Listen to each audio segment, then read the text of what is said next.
Me and Milan are going to take you on a nice 4-hour tour that consists of city highlights, and then you're going to see both sides of the city. The city is divided in two by the entrance of the inlet called Santa Ana Bay that enters the city at the southern end. And for us to take you to the other side, we have to cross you over the lofty Queen Juliana Bridge. You see it? Mm-hmm. Yeah, so if you have to do some kind of yoga or meditation, now is the time, okay? Then we're going to take you into the back part of town, the old part, where you're going to see the back part, which is called Hunda. And then also we're going to enter the old Jewish neighborhood called Scalo, which was back in the days an upscale neighborhood. Today the mansions in Scalo are turned into commercial spaces. After that, we're going to take you to, which will be the first stop, that will be at the liquor distillery. Did you know that we're going there this morning? Yes? Did you have breakfast? You said no. Did you have breakfast? Okay, then you're safe. You know why you're safe? Because you're going to get 3 free samples. And I'm not talking about 85% of alcohol. No, we're talking about between 25 to 31%. Yes. Wow. Can you take that? Yes. No. Starting the day out strong, right? Yes, and you're on vacation. So there we're going to stay like more or less for 20 minutes. After that, we're going to take a 10-minute drive to take you to the longest pebble and sandy beach, commercial beach, largest one as well here in Curacao, which is the Mambo Beach and Boulevard. There you're going to stay for more or less 2 hours, and that includes on boarding the bus and also coming back to the bus. Alright, when we are very near to the beach, I'll give you some more information.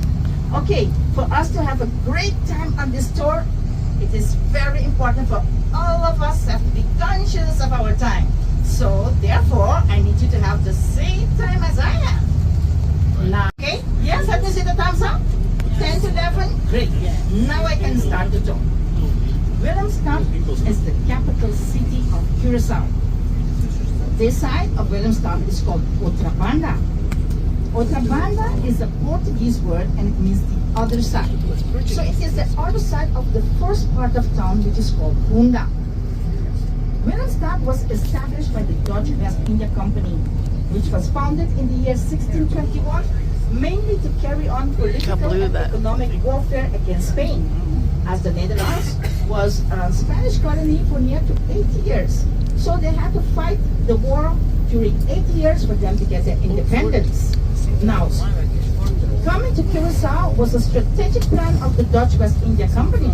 As for Curacao was back then from the year 1499 a Spanish colony. Once they arrived here on 6 ships carrying 225 Dutch soldiers and 136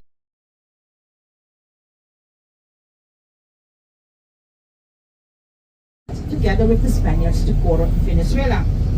Immediately the Dutch started to build forts to defend the entrance of the harbor.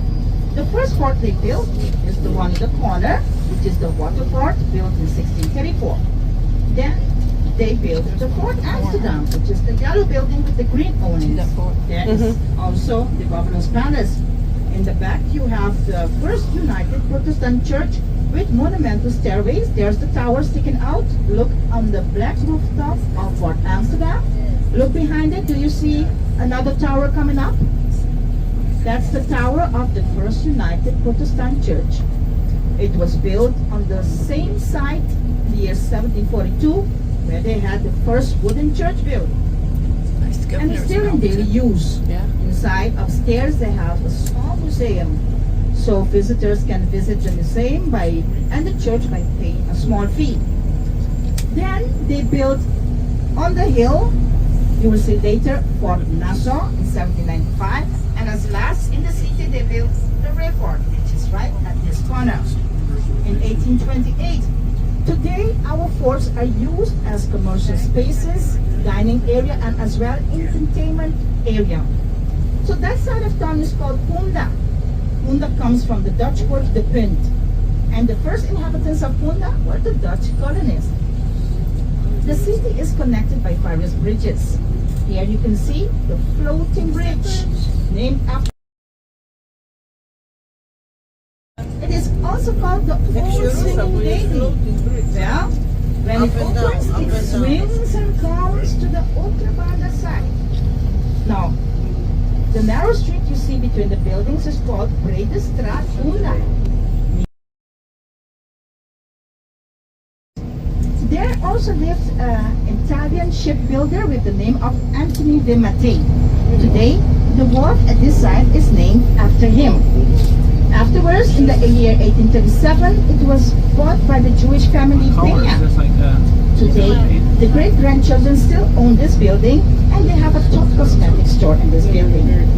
Now, all the houses, the buildings that you see there, were former houses where merchants and traders lived, of which the majority were Dutch, and the lesser group was Jews. Now, if you look well, in between you can see a few of the buildings that were built with bricks. As for bricks was the first building material back then on Curacao, up to the year more or less in the latter part of the 18th century.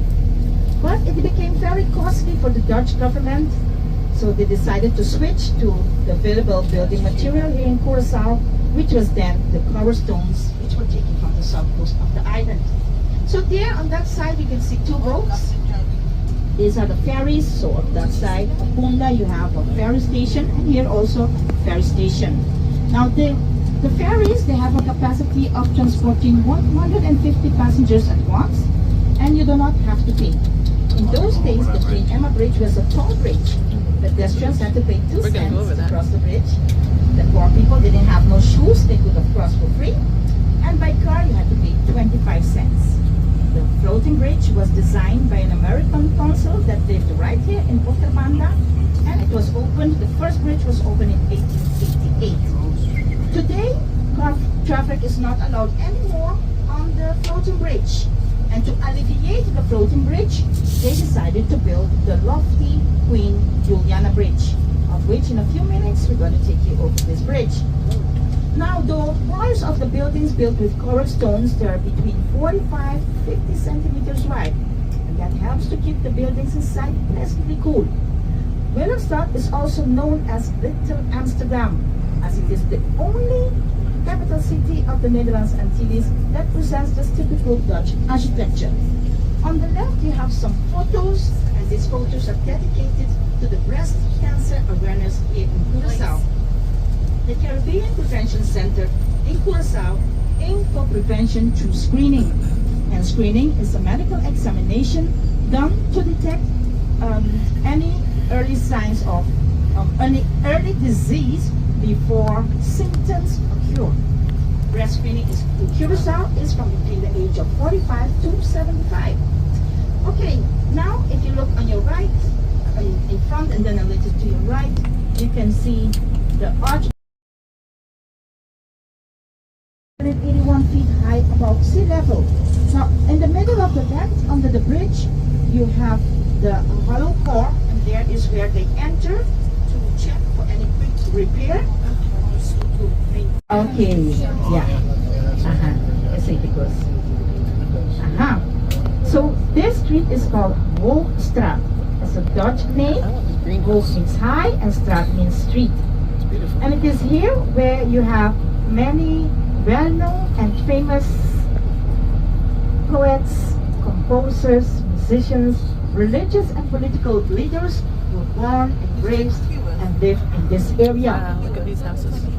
Some of the well-known people or leaders that lived in this area, the first one was Pedro Luis Brion.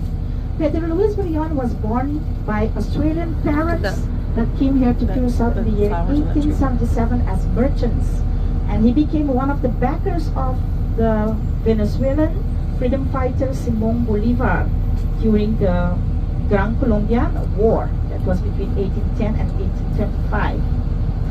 The one that designed the bridge also lived in this area. Now many of the houses as well here in this area are that are still used as homes. To build these houses, they had to make some tropical adaptations.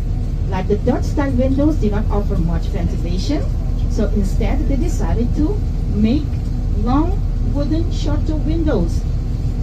Many of these houses under the balconies, they have a cistern. The houses that were built with the natural stones, they were all whitewashed. So now I'm going to tell you the story how they started to paint the houses in the city. In the year 18, having a strong drink, and the doctor said, "But I have something to tell you." And the governor said, "What?" The doctor said, "Well, many patients are coming up to me and they tell me that they're complaining about the eyesight.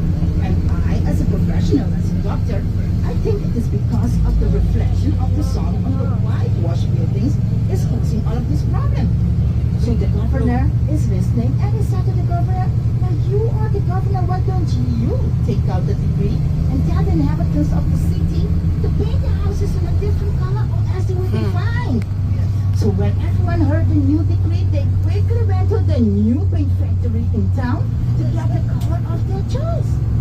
But then many years later, when the governor died, guess what they heard at the funeral? That the governor and the doctor were the owners of the new paint factory back in town in the day. So therefore, we stayed with the same old tradition as painting our houses in the color that we like. Now you need to see the largest residential area of Willemstad, which is part of Otrabanda. From the year 1997, Willemstad is listed on the World UNESCO Heritage List as one of the 6 sites in the Caribbean where the government preserves near to 800 buildings as historic monuments. Here in Otrabanda houses 2/3 of these 800 monuments. The common colors that were used to paint the houses was royal yellow, ochre yellow, blue, Frisian green, and also blue and red.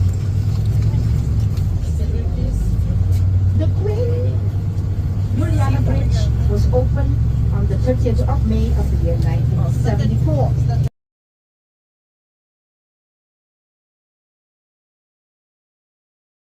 $1 million to build this bridge. But there's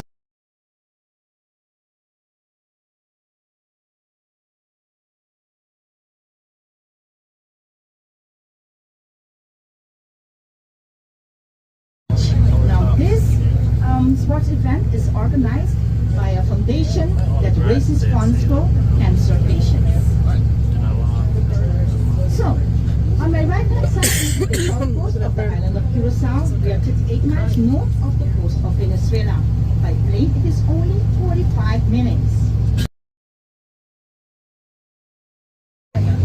If you compare Honda to Otrabanda, Honda was built in a square, and it was once also a walled-in city.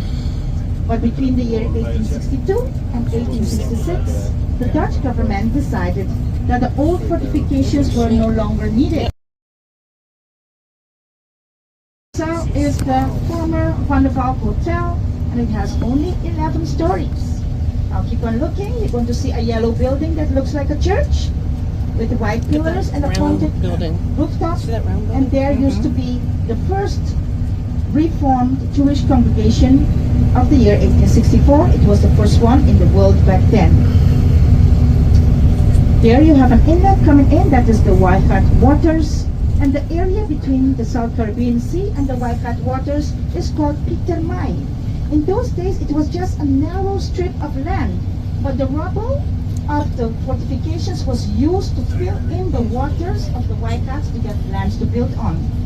The first houses in Peter Mai were built outside of the city walls, and that was in 1861. Now, the area of Peter Mai was where you had the wealthy and working class community used to live. Today, all the houses, many of them renovated, and they're bought over by people that came here on the island to do business and open up hotels and so on. So they turned these houses into boutique hotels. They're very exclusive and also very expensive to stay there. And also it is the main entertainment area for Honda.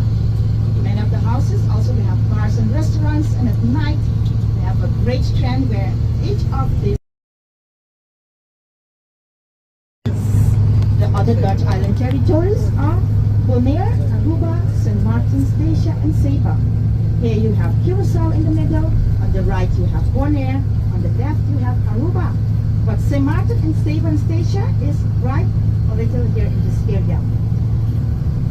Curacao and the Dutch side of St. Martin got their autonomy. Yes, you can hold it. When you finish, you can just press it to the back, and then it makes the turn and comes to the front. We got our autonomy from since the 10th of October of the year 2010, meaning today we are officially a country that has its own government. Here on the island, we have today a governess. Let's give it up to her. For the first time in history, a governess that represents the King of the Netherlands, which is the King Willem-Alexander. Her name is Mrs. Lucille George Wald, and she was a former Curaçaoan politician. Now she serves a term of a total of 12 years, which is the max for governor here in Curacao. Now, here is the back part of Una, and this round building with the zigzag rooftop is called Marché Novo, meaning new market. And the design is a replica of a market in Nigeria. That's that round building. Today is a public holiday. It's Labor's Day today in Curacao, so everyone is off. Everyone is at home preparing to go to any of the activities they have today. But normally inside, you see they have different tables. When we pass with the tourists on other days, you can see many products on the tables. They are from the immigrants that have small business in the Marché Novo, and they offer products from their home country for sale. And they also have cafeterias and restaurants in the Marché Novo. This is the Queen Wilhelmina Bridge, opened in 1928, and it is a drawbridge. Now there you have the floating market at the Shop Capriles, where you have the small boats that comes from Venezuela. These Venezuelan merchants, they live on the boats while they're on your left, you can see a mural, and this mural was painted by a famous local artist with the name Francis Ling. He lives above and he has his art gallery on the first floor. On monuments in the city to improve the atmosphere and also as urban renewal. Houses in this area dates back to the 1870s. The most popular pavement used for the patios, balconies and gardens was marble tiles. That was up to the year 1905. And after that, they started to use tiles with floral decorations or decorated with very small mosaics, like this one on the left. The houses built here, they used cliff stones taken from the mountain of Scalo. The plaster work always composed of lime mixed with sea sand and seawater or water from brackish wells. The lime was produced by burning pieces of rocks in lime ovens.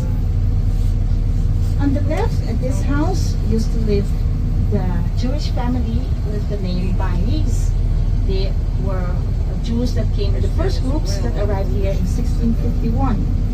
They introduced the first Roma-like depot in Curacao, which was then called Prospero Bais.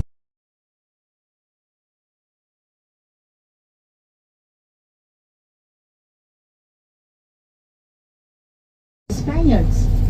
From the Simón Bolívar, it was because of the Spanish colonial domination of the Grand Colombian countries, and for the Jews, it was because of the cruel religious persecution that lasted from between the 15th century to the 19th century.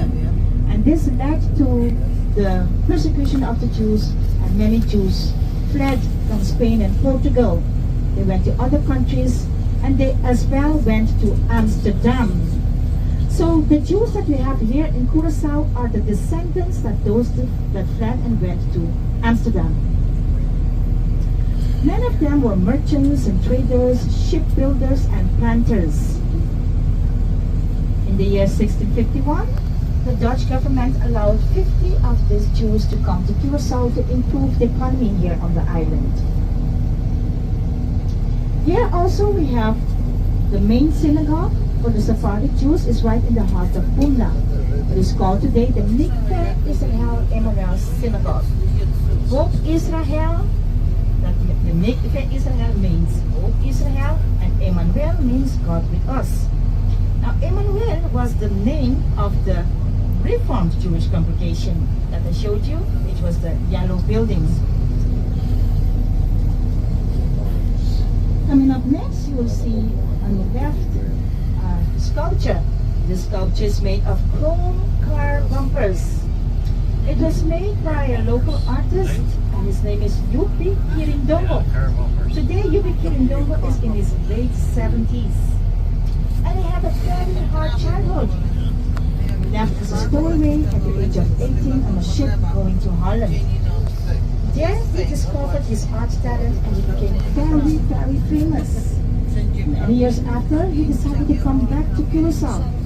And today, he is the most famous gentleman here on the island that has many, many large sculptures built for specific areas on the island, but also for the hospital, companies, and banks.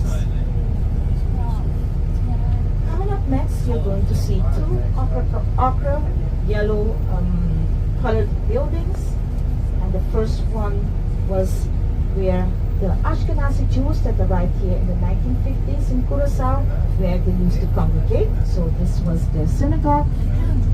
And then the second one was used as a Jewish club, which was called La Union, meaning the Union. Today, the Ashkenazi synagogue is located out in the suburbs. They are in the suburbs. They have different neighborhoods, and all of them is where you have the Jewish community. They're called Mahai, Van Ellen, and Kaspora and Damakwar.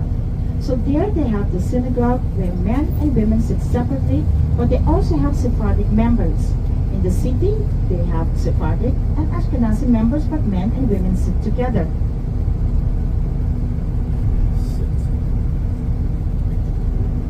Coming up next, I'm going to show you a house. There is where a Jewish hero was born in the year 1916, and his name was George Maduro. George Maduro lost his life during World War II in Dachau, Germany. Today, this beautiful house is where they have the representative of the Netherlands Antilles. In this area as well, we have schools, high schools. Today, of course, it's a public holiday, so the children are as well off. Schools are closed. Here on the island, all students, they have uniform. So depends what kind of study program they follow. They have a different color shirt on. And the back on the left, this is an area called Santiago. It's a wooden village.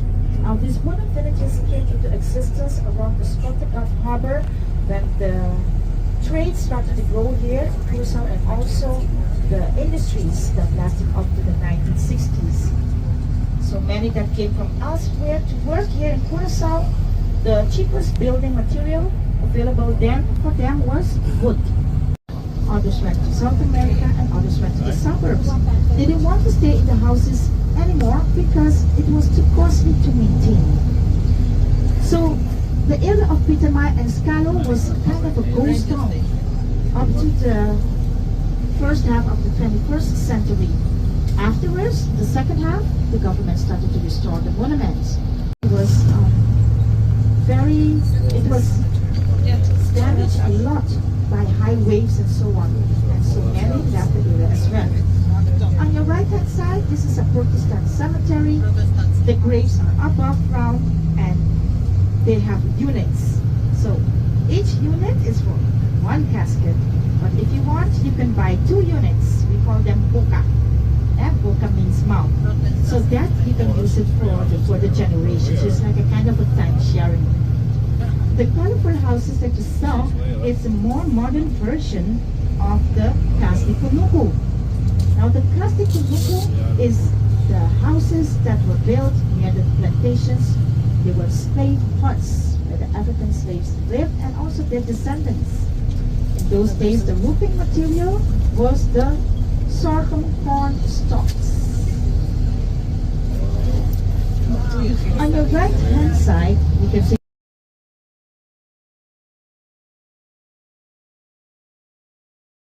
of the Reformed congregation, and they had a wall separating the unreformed Jews.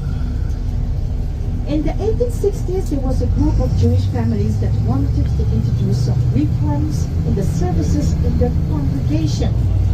But the efforts were unsuccessful, so they decided to break away and founded the Temple Emmanuel, which is the yellow building which I showed you. There they stayed for a century. Now when they bought the plot of land, they were the first ones to bury there. 20 years later, the unreformed Jews started to bought a plot of land and started to bury there as well. But because they were separated, they decided to build a wall. But after a century, when they merged once more together, they decided to demolish the walls. Now all the coffin-like concrete boxes that you saw in this cemetery called Glen Nahim, House of Life, they are empty. So the deceased are on the ground. So the Jews are the only ones here in Curacao that bury underground. The first cemetery is located west of the oil refinery, where they have 2,500 graves, of which many of the tombstones have engravements. So, and a lot of art sculptures as well. If the name was Elijah, you will see the prophet being held away in a fiery chariot. It was very common in those days that mothers died during childbirth. You will see engraved a gentleman handing over a baby over a dead woman's body. If someone died at sea, you will see a ship on the stormy sea engraved in the tombstone. Now in this area also, later I'm going to show you where they had the first airport. The first airport was used for water aircraft. So this water aircraft was designed by a gentleman from Germany.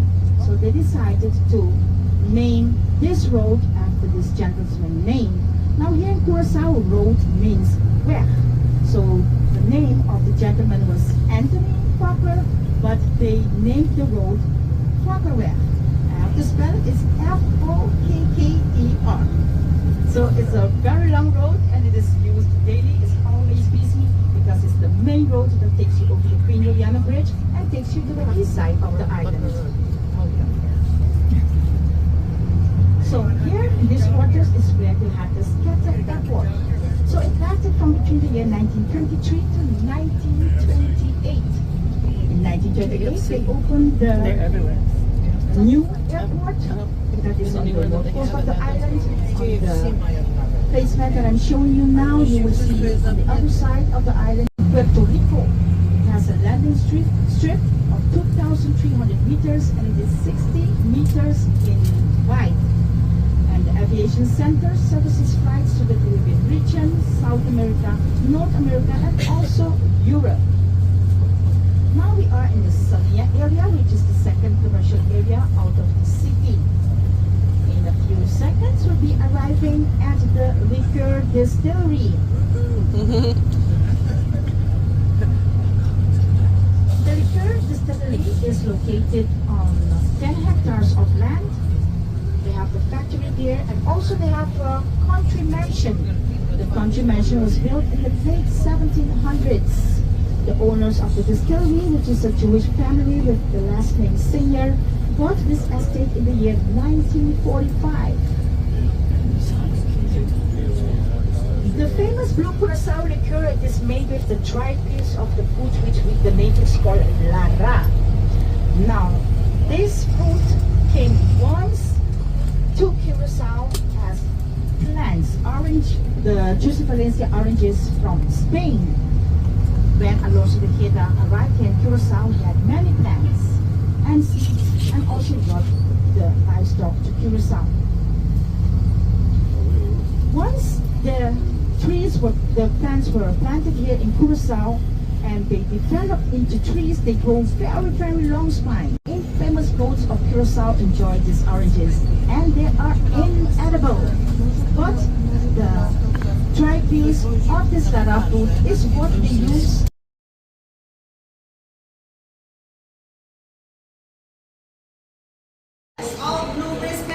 Come closer, separate it into two. Everyone.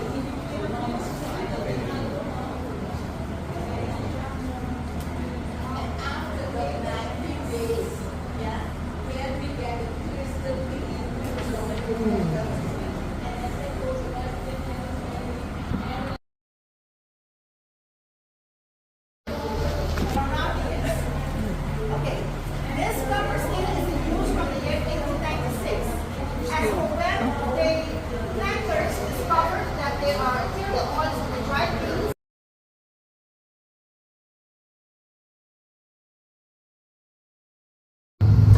purchased liquor bottles. I would like you, I'm going to borrow you this marker and I would like you to write down, please, your cabin number, very large for me, and your first or last name. And when you come out of the bus, when you're coming out, you just hand that over to Ilan, okay? Why? Because it's Ilan's birthday. Yes, we're gonna have a party with your drinks that you bought. Right? Did you buy the snacks? Everything is ready? Not yet. Okay, at least we have the drinks. That's important. We only have the ice and yes. Okay, no, it's because you're not allowed to bring them on the beach, okay? So Ilan will put them safely in the bus compartment under the bus, okay?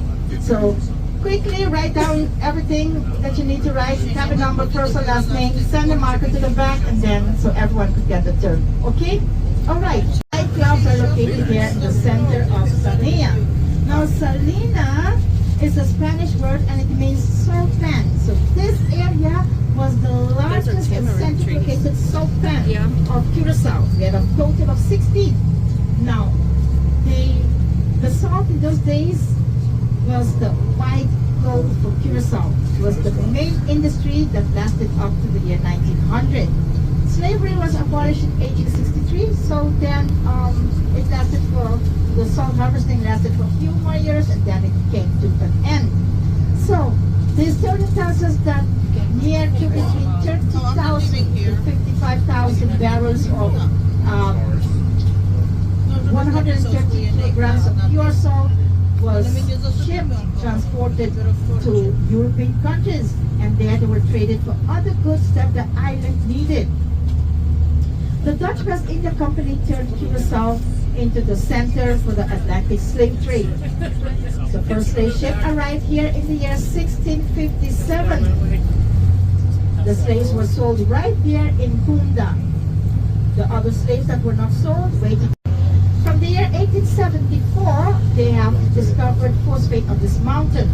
And they say the phosphate was, it's the droppings of seabirds that was accumulated thousands and thousands of years on this mountain, and it was leached through the porous, porous subsoil Yeah, I can't see it very in the clearly from mountain. here. So when they discovered this, they started to mine the phosphate, and this phosphate was then transported, shipped to the Caribbean region and also to South America. And this company, they made millions and millions of dollars. But near to a century after, the phosphate part started to decrease. So the government had to make a decision, and that decision was then to stop mining the phosphate. And then what they do today is that they crush the stones, and this crushed stones is what they export from the Fight Harbor, which is a small harbor at the foot of this mountain, to the Caribbean region and South America. Okay, everyone that needed the marker got to use it? Yes? Okay, thank you. All right, we're very near to the Mambo Beach. We are ready in the hotel area. Please listen carefully to the safety instructions and reminders that I'm going to give you now. At the beach, they have a wave breaker. The wave breaker is made with big rocks, yes, to keep the waves out. Now,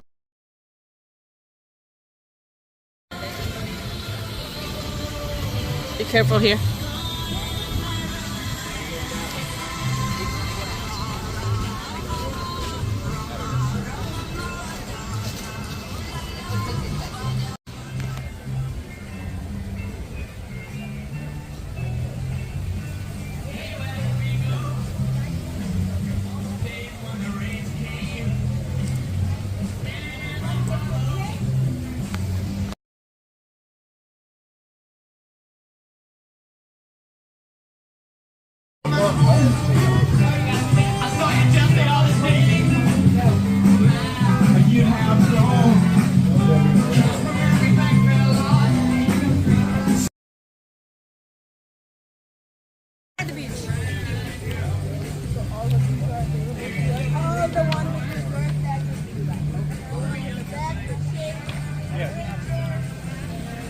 Let's grab these two right here.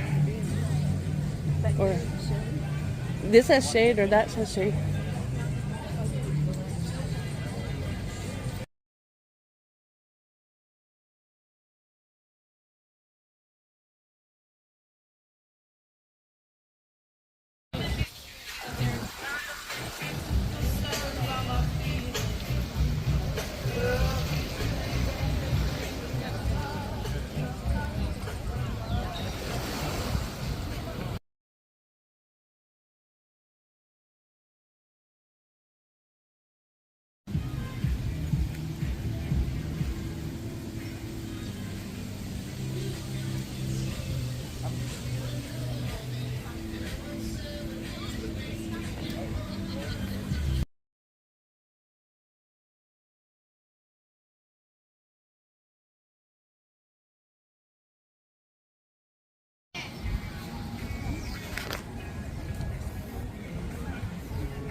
Oh yeah, there's one right over there.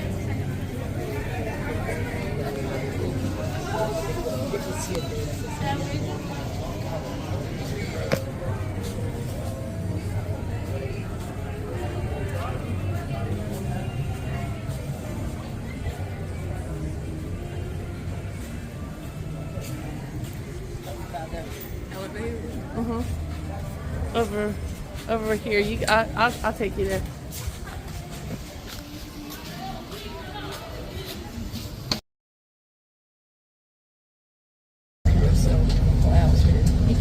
Oh yeah.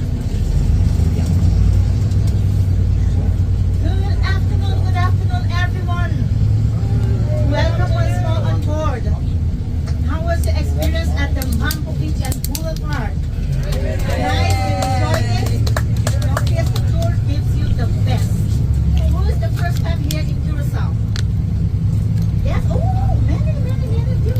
Okay, well, I hope soon you will decide to come back, but this time as a stakeover visitor, as Curacao has so much to offer. Let me see the hands of those that have grandchildren, little ones. Outdoor activities, and also for those that like to dive, to swim, to snorkel. We have like 60 dive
question.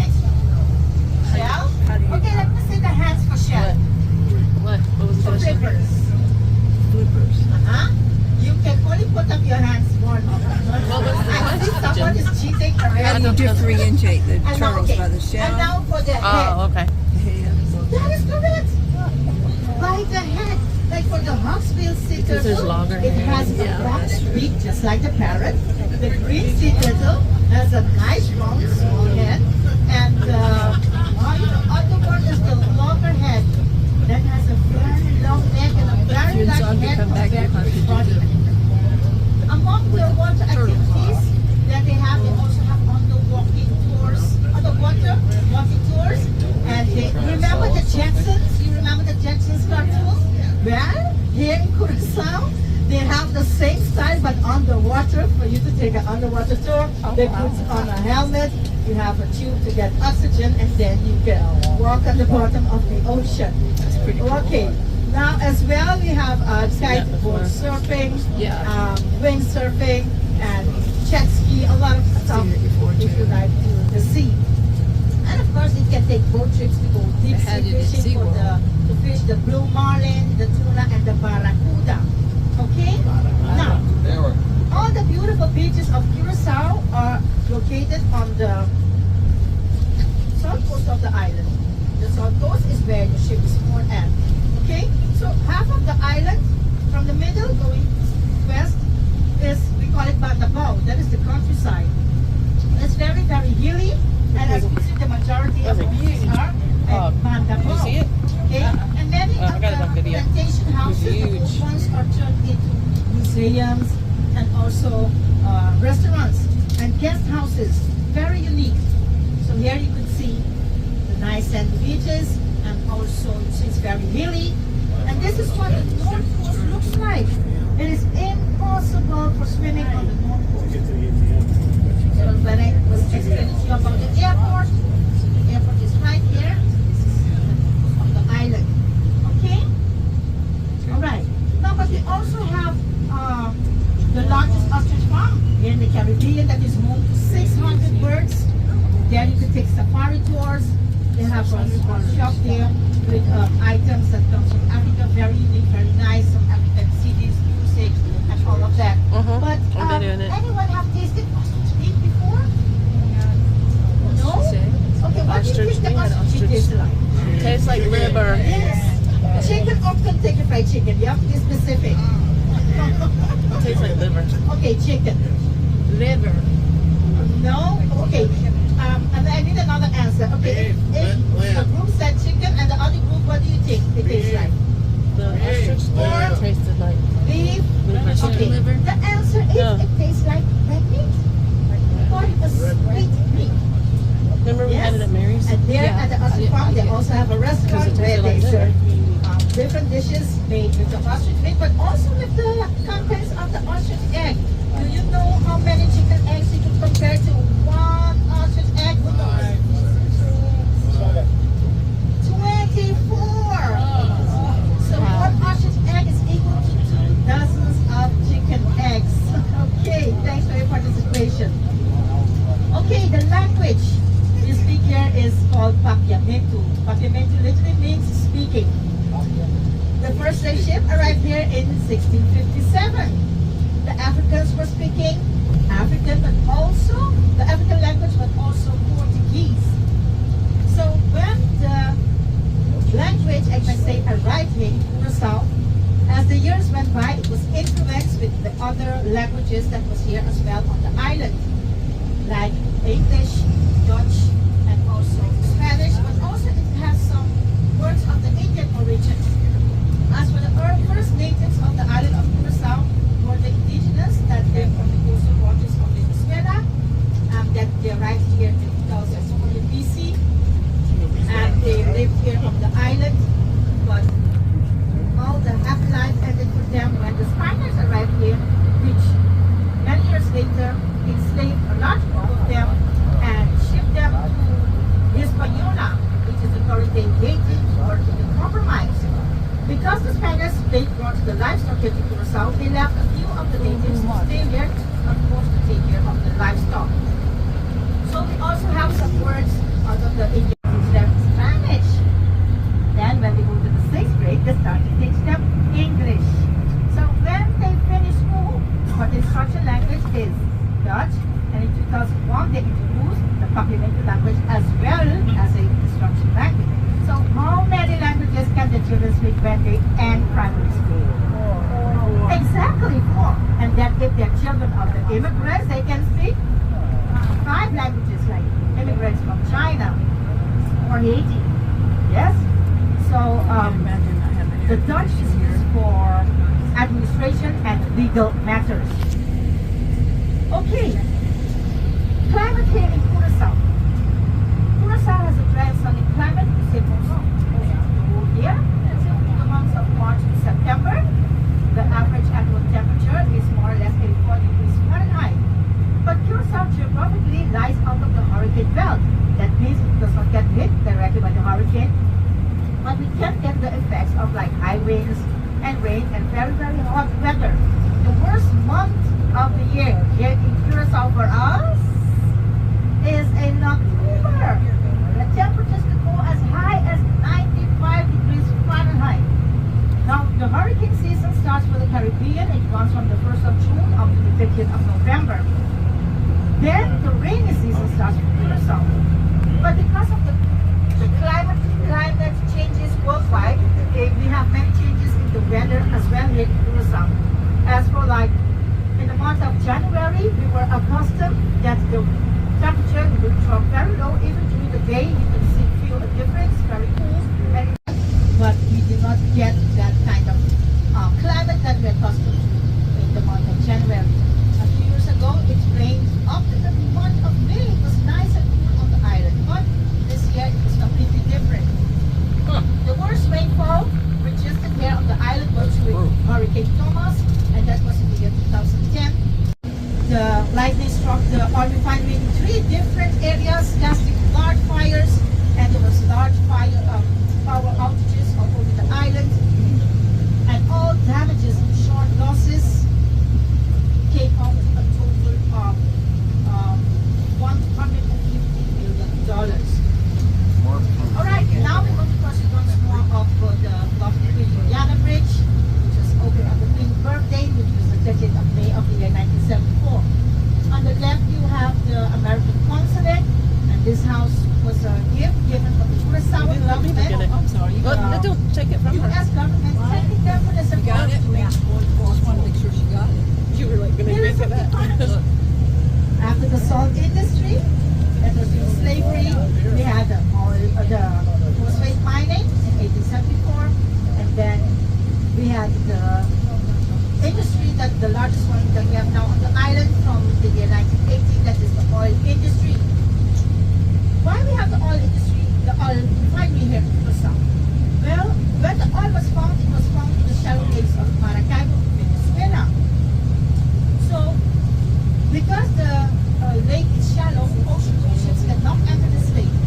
So the Venezuelan government came to an agreement with the Dutch government that the Dutch build the refinery here, and then the oil will come in small vessels from Venezuela to be refined here. This oil refinery is the largest for the Caribbean. It is also the largest employer for the island, one of the best paying jobs as well. And it has a capacity of refining 335,000 barrels of crude oil on one day.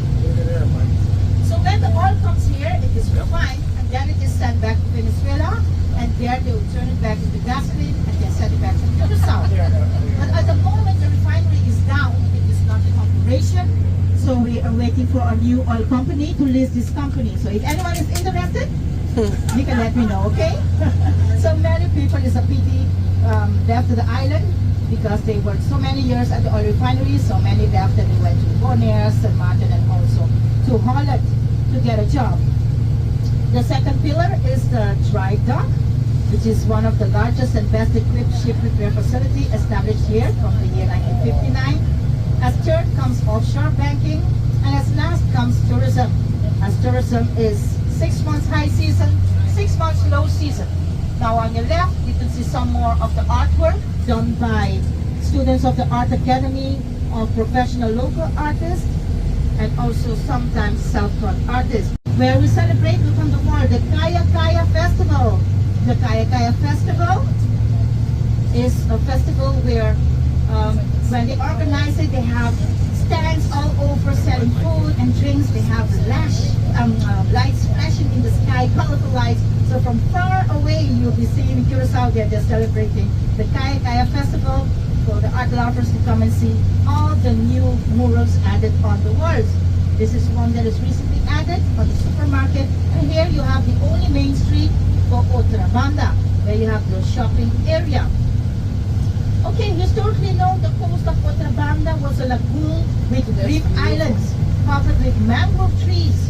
It was used for fishing and also fishing, recreation, and also swimming. Many years later, they started to dump waste as well. In the 1950s, the government decided to drain the area and clean it and fill it in. So all here is reclaimed land. I even have a photo of, you can see coming up that White House. Look at your right, that White House. And here used to have a bridge, and further down also a bridge, and here used to have the waters of the lagoon. There you go. So that picture, you can see the White House. Here you have the Old St. Elizabeth Hospital, which was the first and largest nursing home for the island from the year 1855. And it was in use up to the year 2019 when they opened the lofty hospital, the colorful square buildings on your right. That is the Curacao Medical Center. It is fully air conditioned, not compared to the old hospital where you needed to have a private medical insurance for you to get a room with air conditioning. And if you were born as a baby, you're lucky as well. You'll be happy. You'll be staying in a room that has air conditioning. It has 500 beds and a professional medical team of 1,260 members. Now this is what is left of the lagoon, and they turned it today into a city park called Great Mangrove City Park. They have a boardwalk where you can take guided tours and also as well kayak tours. They have a tower inside this Saw the people park hiking where this you can go morning. up and spot some of the birds that come and nest here. The mangrove trees, they have 3 species here that grows, and they provide food and shelter for animals on the water and above the land as well. In those days, the tannin, which is a sap that is taken out of the mangrove trees, was used to rub on the ropes that the fishermen used, and that was to prevent rot. Okay, I kindly ask if you could take out your ship card, keep it in your hand, please. As when we reach the entrance at the gates, the security will come on the bus.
Really upright.